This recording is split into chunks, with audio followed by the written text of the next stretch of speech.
You suck.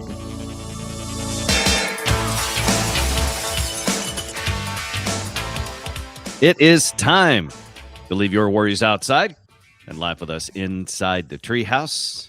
Dan O'Malley, along with Trey Trenholm and Jerry Caldwell. Welcome to the end of our quote-unquote broadcasting week here inside the Treehouse.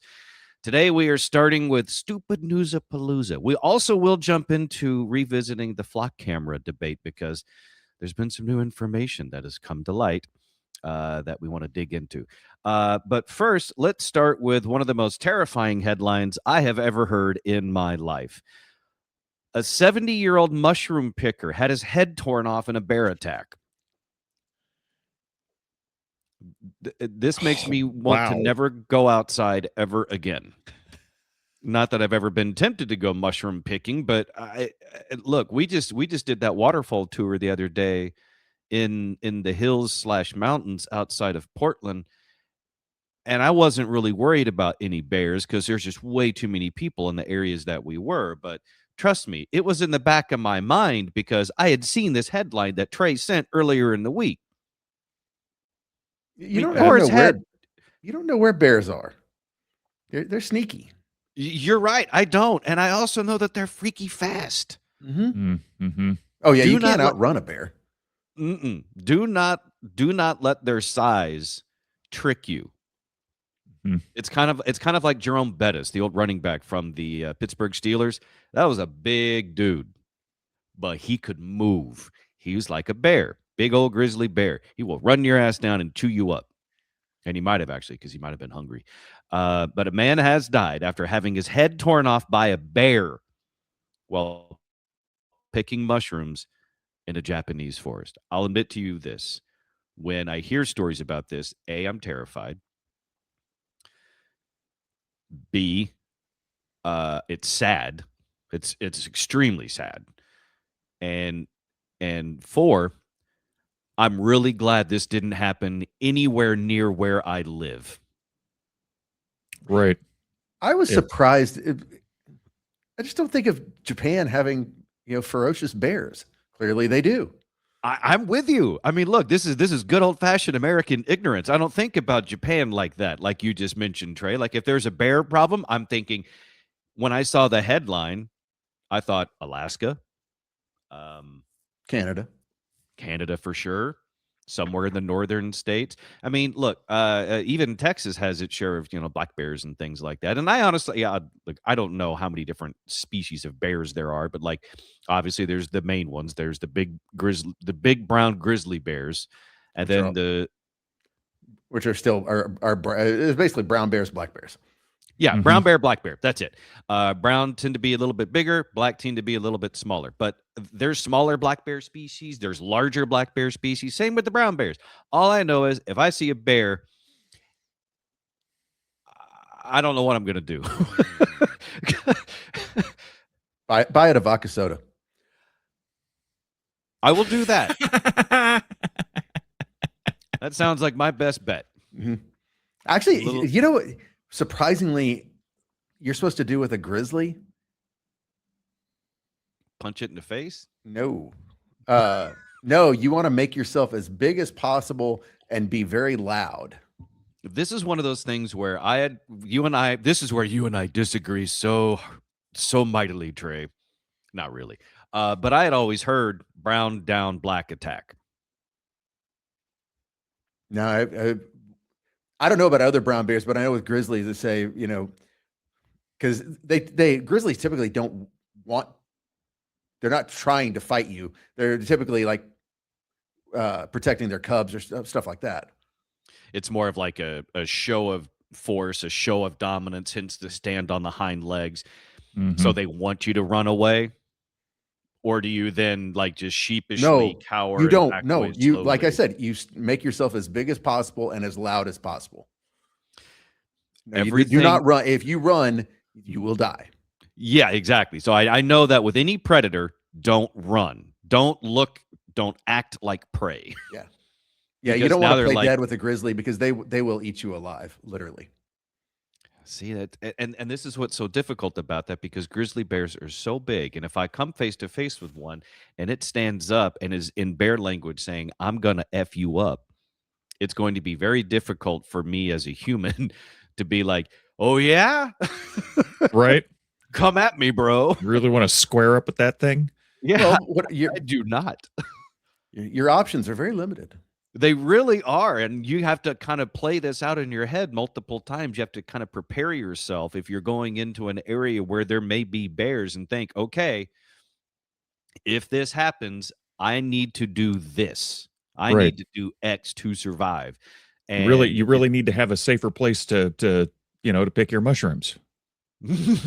Like just me, go for to the instance, mine's the bedroom in the spare the closet in the spare bedroom.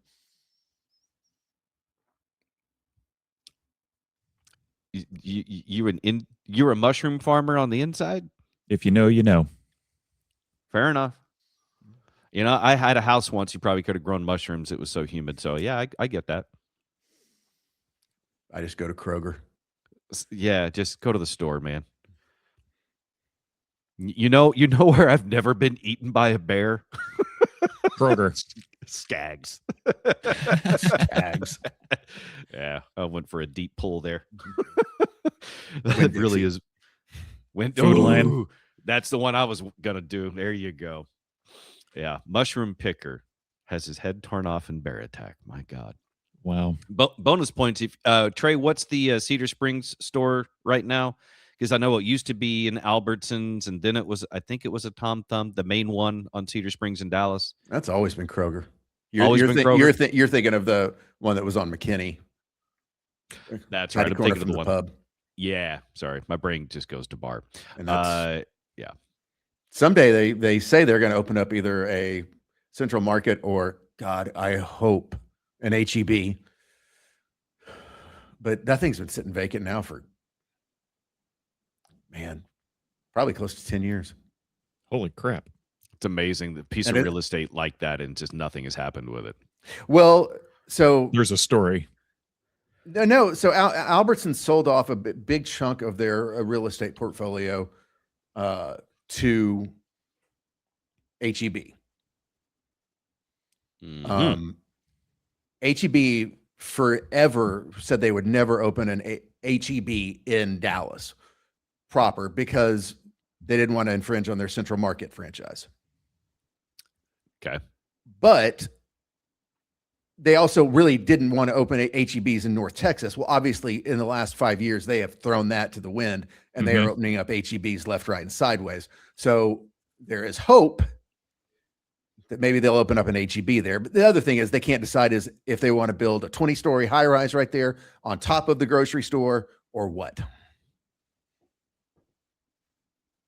Figure it out. Look, it's a big waste of space. I mean, Jesus. Well, it's a that property. Yeah, it's a mind-boggling. I would guess that property is somewhere in the neighborhood of $50 million property that's just been sitting there. Mm-hmm. So, I'm loving the chat for the mushroom picker that had his head torn off. Mm. I like Mackey's response here. He says, being loud in front of a grizzly bear wouldn't be a problem because I'll definitely be screaming like a girl if I saw a bear.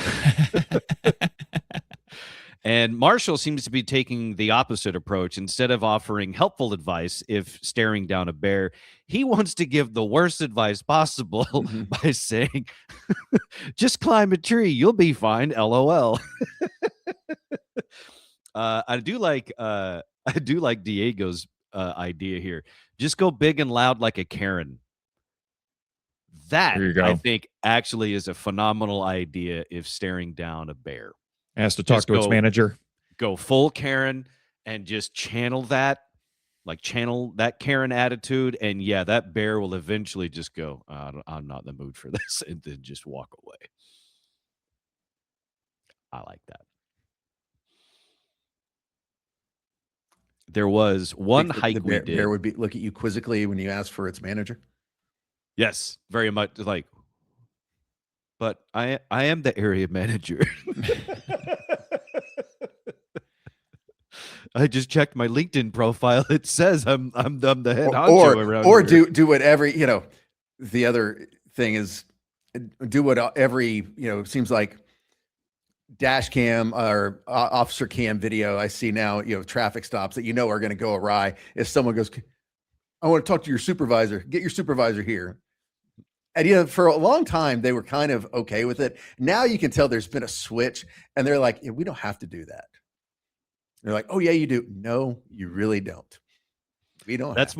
That's more of a polite request that we just entertained, and we're done entertaining it now.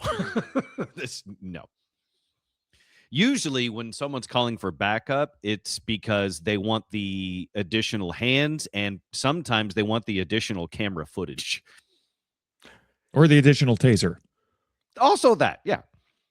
Because what's more fun than riding one lightning? Doubling up. New Orleans police say a man was stabbed Monday morning, but he didn't even know it. They built differently in Louisiana. Man was stabbed multiple times and told police he didn't even know he'd been attacked. It's just Jesus. I mean, you go from a bear attack where it rips a dude's head off. Obviously, that guy knows he got attacked, to a Cajun man who's been stabbed multiple times and doesn't even know anything happened. An initial report says the victim was near the corner of Cypress Acres Drive and Vespasian Boulevard in New Orleans. The victim was walking when approached by the suspect, who propositioned him. Man tells investigators he declined the unidentified suspect's invitation and just kept walking. Short time later, a bystander stopped the victim and advised him, "You're bleeding." Cops say it was not a... This very well could be a bear attack.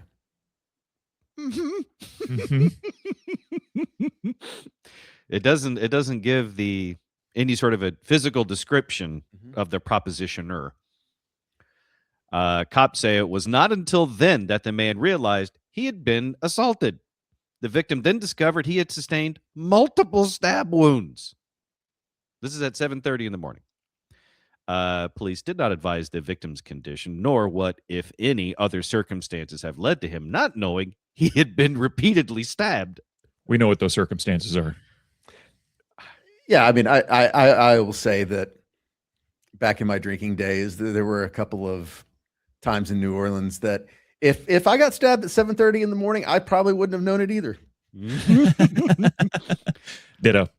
There was one time in New Orleans where I was throwing up in front of the Cafe Du Monde and thinking, if someone stabbed me right now, I'd be okay with it. So really, when you party in New Orleans, anything's possible. You can run the whole gamut. God. Lakeland Police, Florida. A Florida Police Department temporary... I'm going to do that again because my mouth didn't work. A Florida Police Department temporarily closed after a well-intentioned... I can't talk. Is it 7:30 in New Orleans? All right. Third time to charm. Here we go. Florida police temporarily closed their department after a well-intentioned citizen brought a live grenade inside. Sir, we appreciate the assistance on this, but can you please not bring demolition into the department, please? Yeah, this goes, if you think you find a grenade, don't pick it up. Call somebody. Don't be the cartoon. Do not cosplay Looney Tunes where you pick up the bomb and run around with it. Do not channel your inner Batman where you pick up the bomb and run around Manhattan and run around the UN Security Council with a bomb. Especially when it's, I believe the stories that they think it's like from the Korean War era. Yeah. So if it's that old and it's a grenade, or it looks anything like it could explode, do what the police tell you. Call them. Just they'll come to you. Yeah. There's no need to DoorDash this to the police. Yeah, a live Korean War era hand grenade prompted a temporary closure of the Lakeland, Florida Police Department. Police say the Tampa bomb squad safely disposed of the device. It's just that's it. That's an episode of Hill Street Blues I never saw, but I really, really want to. That's an SNL skit. Mm-hmm. Yeah, a well-meaning citizen arrived at the Lakeland Police Department with an old hand grenade, and officers had to shut down the station temporarily. Lakeland Police said Sunday around 3 o'clock in the afternoon, a nice, relaxing, lazy Sunday afternoon at a Florida Police Department. Things are quiet. Things are nice. And in comes this dude with a freaking hand grenade. The 70-year-old pineapple grenade. Yeah, really. With one of them, probably the most obvious of grenades, and you're walking into the door. It's like, oh my God. So yeah, Sunday afternoon around 3 o'clock, arrived at the station. A person told officers they'd been helping clean out a family member's personal effects and found the box with what appeared to be a live grenade inside. So Trey, just a quick heads up, because you're starting a new business here that's going through and helping people clean out all sorts of, things, which include, dead relative stuff. So it's very possible, Trey, you may come across a Korean War era grenade. So I want you to promise us right now that you pick it up and throw it around. And take video. Yeah, and take video so we can get a really good news story here inside the Treehouse and a really good in memoriam episode for you. Yeah. Yeah, I probably won't even have the time to think about whether to pick it up or not. I'll probably open up a box. Boom. It'll fall out. Just long enough for you to see it, watch the pin fall out, and for you to say, God damn it. Yeah. I genuinely hope that does not happen. Yeah, I've got to think at this point we're getting to an age where there are not that many of these things left, but who knows? Yeah, I mean, especially when, like in this case, because this one was found in somebody's stuff from the Korean War, which means they brought that home. Now, in other places, even in America, you could be in a field somewhere and you could come across some sort of like Civil War munition or French Indian War stuff. And then in Europe, it's even more so because you have all the wars that have happened in Europe. You'll find German potato masher grenades in places and unexploded artillery shells from World War I and II and stuff. Don't pick them up, and definitely don't be like that one guy that not only picked it up, but put it in his butt. Of course, that's where you went with it. Look, the story stands out. I still remember that story. I can't remember if it was earlier this year or if it was last year, where it was a man had to have a live artillery shell removed from his rectum because he saw it and was just like, well, that's got a nice shape to it. Exactly. I know where this needs to go. That's just terrifying to me.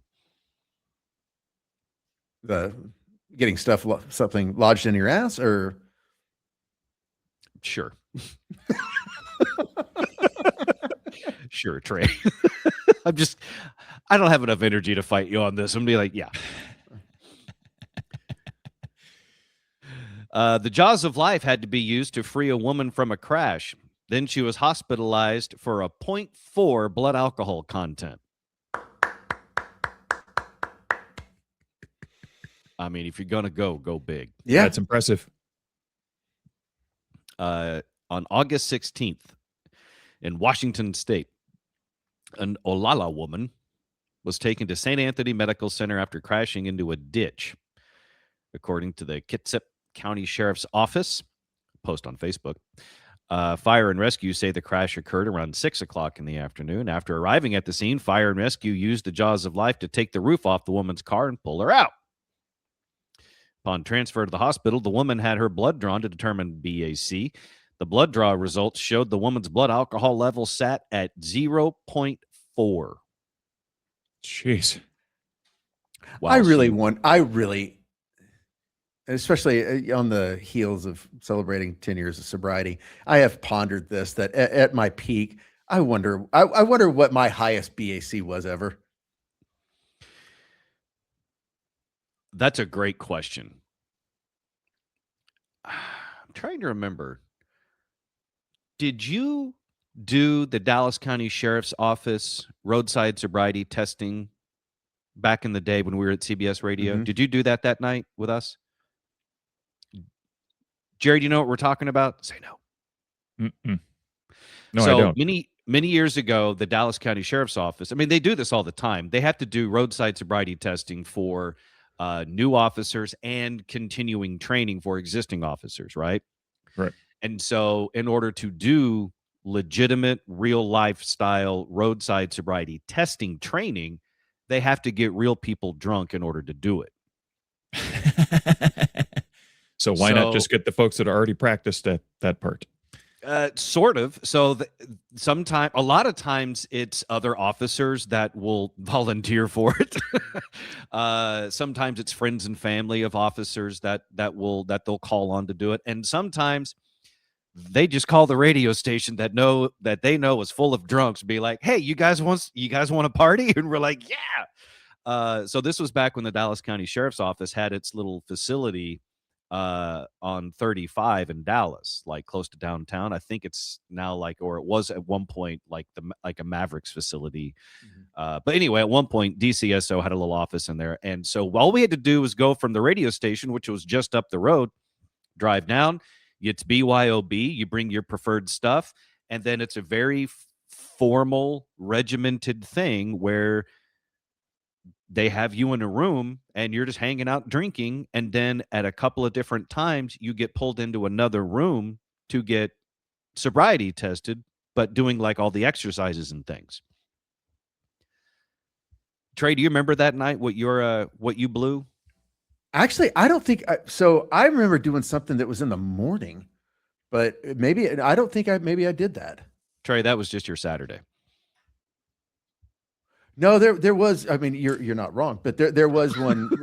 We did some deal because one of the officers was like, "I can smell the whiskey on you, and you haven't even started drinking yet." Trey would have been the only guy to actually get arrested at a field sobriety testing training. Yeah. You drank before you got here? That's completely against the rules, sir. Yeah, maybe you weren't at the one we did. I can't even remember everyone that did it, but it was a handful of us from RMS and Live 105.3. I know Tasso and I did it. So we brought our own booze in, and then they had to play bartender because they would weigh you, they would take your blood pressure to make sure you're healthy enough to participate and you didn't die, so we would sue them. And then they would track how much you had drank in what amount of time. Yeah, you actually, a drink there is 1 ounce of liquor. I know. The sad thing is we're going to the bar at the Dallas County Sheriff's Office. We're like, you call that a pour? Y'all realize we drink at the Loon, right? Uh-huh. And I remember at one point asking, I was like, what is that? They're like, it's your drink. I'm like, no, it's not. That's a sip. I was like, can I at least get a double? They're like, no. I'm like, God, you guys are no fun. Yeah. So by the end of it, I think I blew a 0.12 or a 0.13. So legal, or the threshold is 0.08. I was clearly past it, but of the 10 pairs of officers that I went around to, because you would kind of do one after another, and they would give you the tests, right, in pairs. Of the 10 pairs of officers that I was tested by, 9 of them were like, nah, he's good. And the 10th was like, we're not sure. So for me, it was like, ha ha, I got you. So Was their whole experiment kind of backfired on me. was there a dry control group?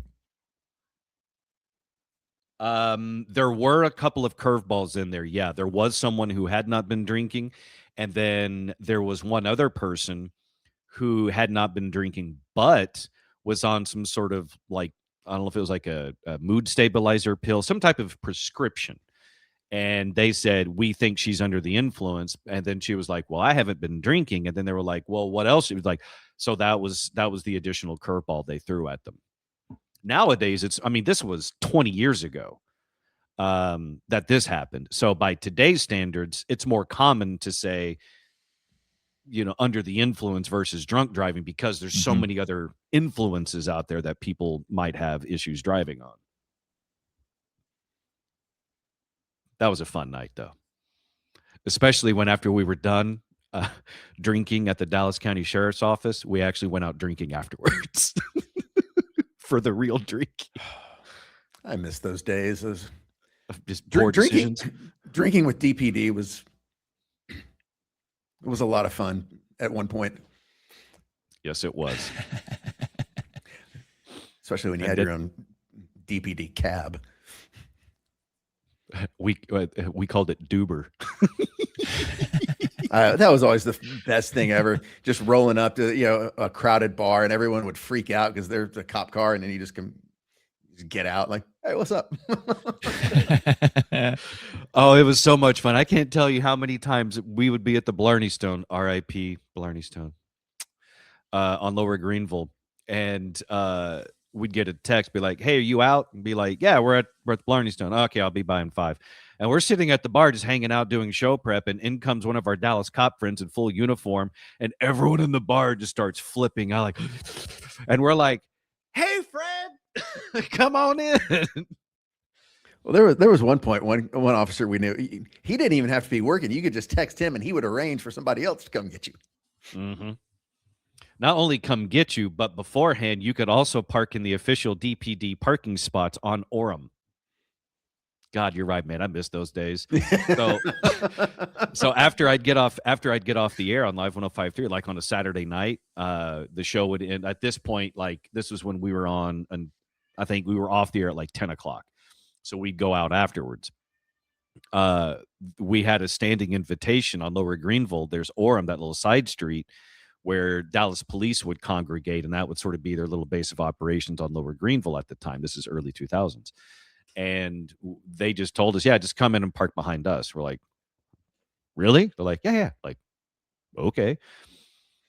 So we would come down Matilda and then go through Orem and pull up behind, and they would wave us through so we could park in between squad cars on Orem. Nice. The good old days. Mm. Cue up Edith and Archie. All right, that's enough reminiscing. Okay, today is, for those of you listening on this day for free, today is Thursday, August 20th, 2026. Let's celebrate today with some birthdays. This is another good birthday day here inside the Treehouse. We've done a lot of we've talked a lot recently about the new Spider-Man movie, Spider-Man movies in general, and the different Spider. Jerry, have you seen it yet? Haven't been able to see it yet. Jesus, man! Now it's you're not even trying. Oh, I am. I'm sorry. Well, Andrew Garfield is 43. Ouch! Wow. Yeah. He was the two Spider-Man film guy, The Amazing Spider-Man. He was also in Social Network, Hacksaw Ridge, and Tick, Tick, Boom. Andrew Garfield, very, very, very fine actor, age of 43. He was also one of the first ones that I remember doing. He was one of the first ones that I remember crashing one of the Comic Cons. So, like Ryan Reynolds as Deadpool, had a big moment recently where he's standing in the crowd and everyone thinks it's a cosplayer, and turns out it's actually Ryan Reynolds dressed as Deadpool. Andrew Garfield did that years ago as Spider-Man. He's standing there in the whole Spider-Man costume, and then he eventually takes the mask off, and everyone's like, oh, it's him. So Good on him. He turns 43 today. Also, still one of the saddest moments in a Spider-Man movie where Gwen dies. Mm-hmm. I was not prepared for that in that movie. Trey, did you see that one where she dies in the elevator shaft? She's falling down the elevator. It was Emma Stone who played Gwen. She's falling down the elevator shaft, and Andrew Garfield gets the web around her, but it's just a tick too late, and her head hits the bottom, but he just was able to pull her up. She dies, and that's why in the Spider-Man movie where all three of them are together, when Andrew Garfield's Spider-Man saves Zendaya from the same fate, that's why it was such a big emotional thing for him and his character in that movie. That was good. That's good stuff. Amy Adams is 52. Six-time Oscar nominee. You couldn't give her one? Right. Known for The Arrival, which, honest to God, I still don't think I've finished that movie. I think I've started it twice, and I forget I'm watching it. I ended up going to something else. It's good. I just, for whatever reason, I can't finish it. American Hustle, that's a really good movie. Yeah. Enchanted, The Fighter, she was really good in that too. Amy Adams, 52. She was also, surprised the prep service didn't mention this, she was also in the Superman movies with Henry Cavill as Lois Lane. When they announced her as Lois Lane, before those movies came out, I was like, yep, that's easy. That's good casting right there. James Marsters is 64. Played Spike from Buffy the Vampire Slayer and Angel, obviously the TV show versions. Joan Allen is 70. She's a 3-time Oscar nominee from The Crucible, Nixon, The Contender, and the Bourne movies. Robert Plant is 78, one of the defining voices in rock history. On the other end of that, Fred Durst is 56. and still popular. Mm-hmm. That's what I don't get. When Limp Bizkit was in town, I want to say it was last year. I was still working at Parliament at the time, and I was shocked the number of people that were going to see him. Like, they had like 2 hits. Yeah. And that was, that was a thing. And for a while, I mean, yeah, they were big, but I considered them basically like as close to a one-hit wonder as you could be, but still very popular. When they first came out, I was like, oh, this is awesome. I like this sound. Mm-hmm. And then after seeing him on a few interviews and things, I was like, oh my God, this guy's an incredible a-hole. And so I was really happy to see their come down. Because it's like when you see someone that is that full of themselves, I love seeing them crashing back to earth. But I don't know if he ever has. I mean, this guy, look, that's one of those things where he was probably already an a-hole, and then he gets really rich and famous, and it just gets worse. And then when he's not rich and famous anymore, he's just an embittered a-hole, I'm sure. I want to say wasn't he a pretty popular DJ and then made it big? I know that's Kid Rock was. Maybe. Yeah.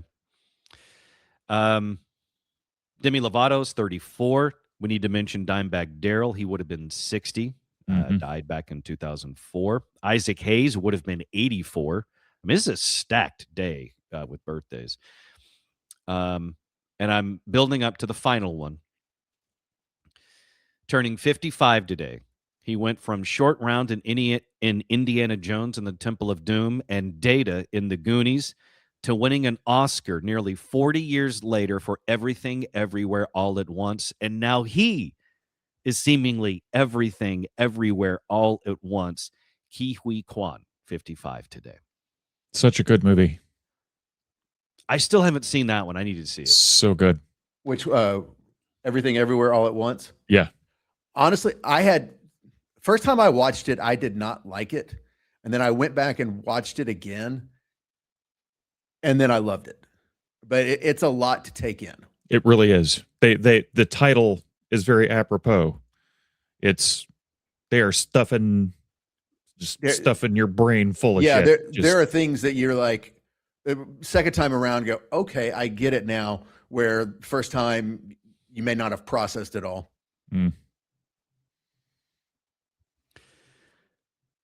Just going through looking at the chat earlier, seeing if we missed anything. Yeah, those pricks talking about how young they are. Yeah. I like how one of them says, because I'd mentioned Skaggs, and they're like, hey, do you guys remember Safeway? Hey, William, there's a Safeway. I'm not making this up. There's a Safeway store 2 blocks from me right now. Not for long. Probably not for long. One other thing I want to mention about Ke Huy Quan at 55. Not only did he start as Short Round and Data, but he had a really awesome role in the Loki series, which is now turning into, I believe he's in Avengers Doomsday. Yes. You talk about having a serious gap in your career, and then all of a sudden you're like, God damn, I'm on fire. Happy for him. Marshall asked me, you good, Dan? I don't know. It depends. And then Diego had pointed out the next Super Troopers skip for the hand grenade. Mm-hmm. Okay. I still haven't seen any of those movies. I got to watch those. Watch First one is brilliant. Yeah. Watch number 1, probably skip 2, and then when 3 hits streaming, I think you'll be good. I mean, because even just watch it, because we watched the trailer for 3 a while back, and then I've seen a couple like TV spots for it now because I think it's in theaters. Those guys are good. And if you really want a deep pull on the Broken Lizard Troop, Club Dread. I believe that is it for the birthdays. By the way, so you sent something to us yesterday about plaid skirts, and I don't know if you were looking for our opinion on which one to buy. What was that? Right. With no yes. context. I was talking about that this morning. Yeah. Yeah, hang on, let me see if I can pull that up real quick. I think you would look a lot better in the pleated skirt as opposed to the panel front. I don't think that would flow off of your butt as well as like the pleated skirt would. Yeah, you guys are definitely. I think you're a little old for the schoolgirl look, to be honest with you, but not that you couldn't pull it off. Yeah. You guys are jerks. No, I'm trying to pull this story up so you guys can see it. Hang on a second. Haley mentioned Brendan Fraser also having a comeback. For some reason, it's been on my TV about things to watch. School Ties. Looking at Matt Damon on that cover, you're like, holy shit, he looks young. Yeah, he looked like a baby. Yeah. Preppy plaid skirt. Oh, hang on. Stupid pop-ups. Go away. All right, here we go. Preppy plaid skirts are so back for fall.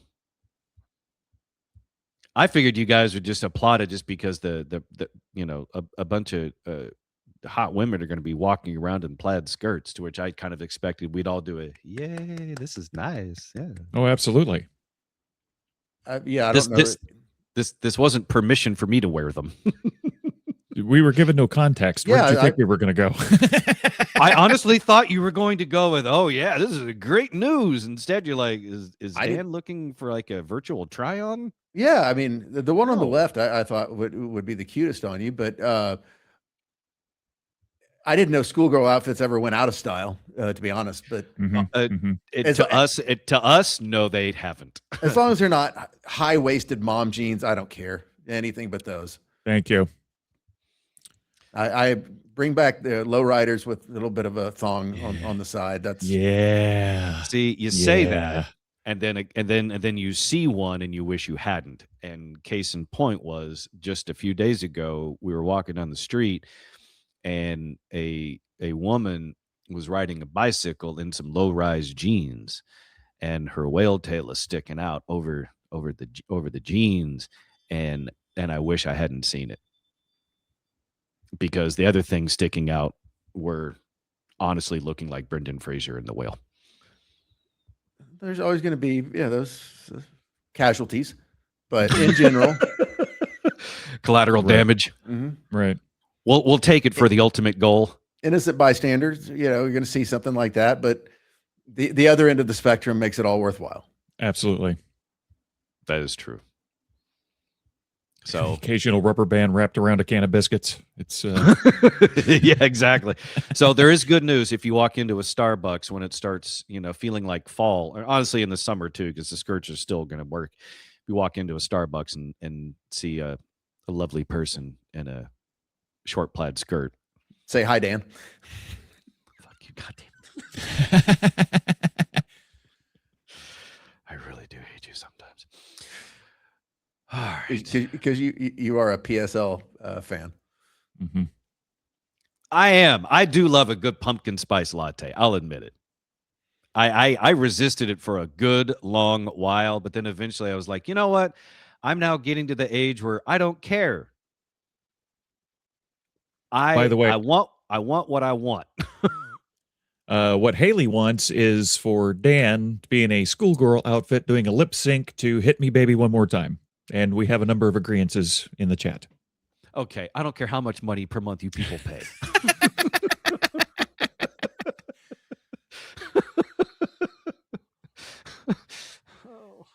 Is it bad that I'm thinking about it? I was like, well, okay, how much are we talking?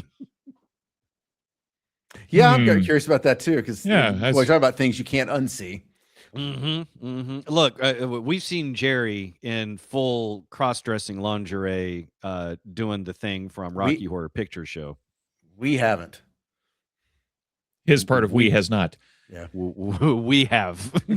It's online. You can find it if you're interested, Trey. Yeah, I'm not. I believe no, it's no offense, Jerry. Yeah. You got to dig deep though. I think it's on like 64chan. All right. Let's jump into this now. Trey, this might be my favorite thing you've sent me in a while. A 31-year-old female jumped online to share a situation with her boyfriend that stood out to us. She says, my boyfriend, 30 years old, said the sight of my ass makes him lose his erection. The sight or the side? Sight. Oh, no. Oh, no.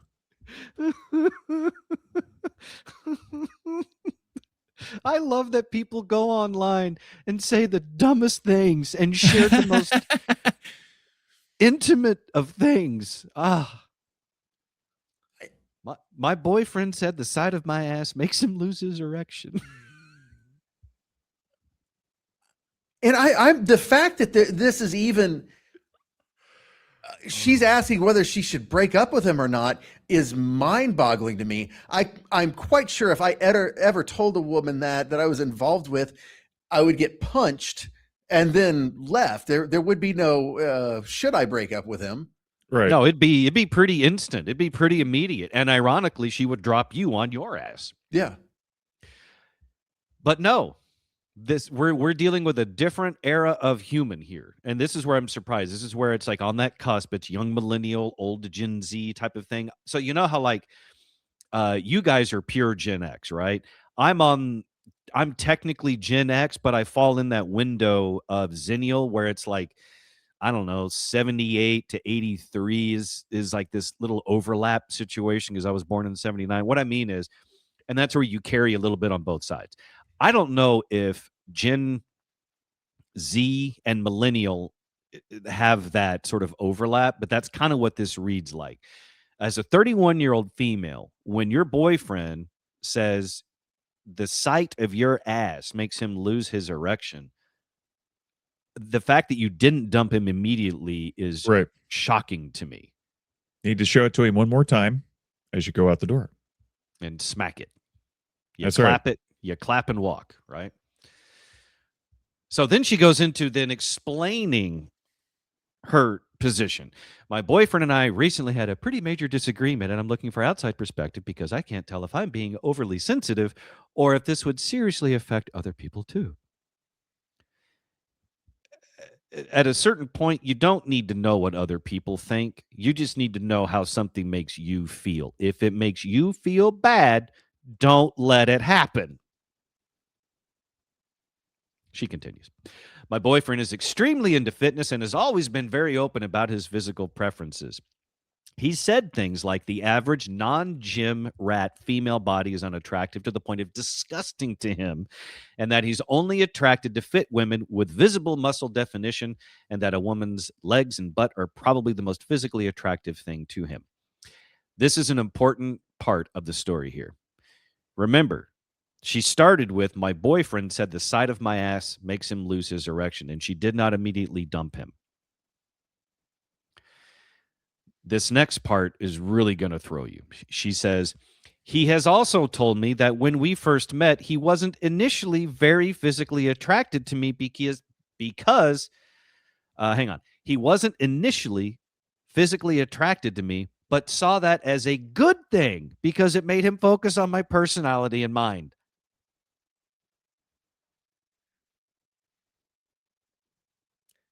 That was dump point number one. And your butt turning him off should have been dump point number two. It sounds like the boyfriend wants something, wants to be with something that looks like a man, and maybe that's why he spends a lot of time pumping at the gym. My question is, you know, he's talking about how he is unattracted, not attracted to people who aren't like in the gym and have the muscular. What's he doing for his physique? Oh, it says in there he's a gym rat. Okay. Because that's usually a tell right there. Well, it is, because it's an insecurity thing, and right. Some people that are the most physically fit may also be the most insecure. Not always the case, but it could be. I do know that, like, you know, body dysmorphia is a thing. You typically, like, bodybuilder types, most critical of their physique, and they can never be big enough, and they can't be cut enough or whatever. But the biggest thing is, if you are going to critique the physical traits of your partner, you better be a goddamn Greek god. Like, I mean, no flaws. Because even if your partner has a flaw or two that you may not love, trust me, you've got more than your share that they are also looking past. Mm-hmm. One appears to be your personality, sir. Exactly. The fact that she's looked past the fact that you're a Limp Biscuit level douchebag and is still with you, you need to worship the ground that woman's ass walks on. And limp, it sounds like the key word, because it says he, can't get or maintain an erection for a lot of this. So again, I think he likes dudes. I think you're right, because that's got to be what it is. He's like, in the story, she even mentions how he doesn't like doing her doggy style because he looks down and doesn't like the side of her ass, probably because it's a her ass. If it was a his ass, he'd be like, woohoo. Mm-hmm. He'd be LARPing rodeo. He'd be living out his Yellowstone fantasies. He wouldn't be able to quit her. Well done, you two. That was a thing of beauty. Yeah, good job.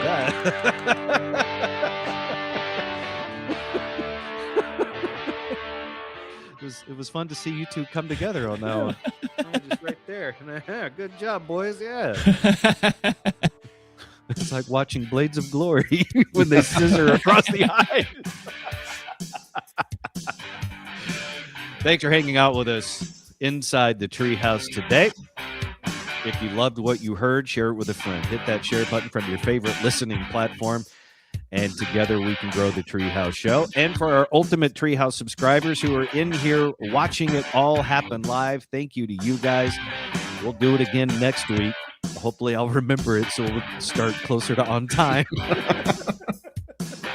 We'll see you next time right here inside the Treehouse. Yeah.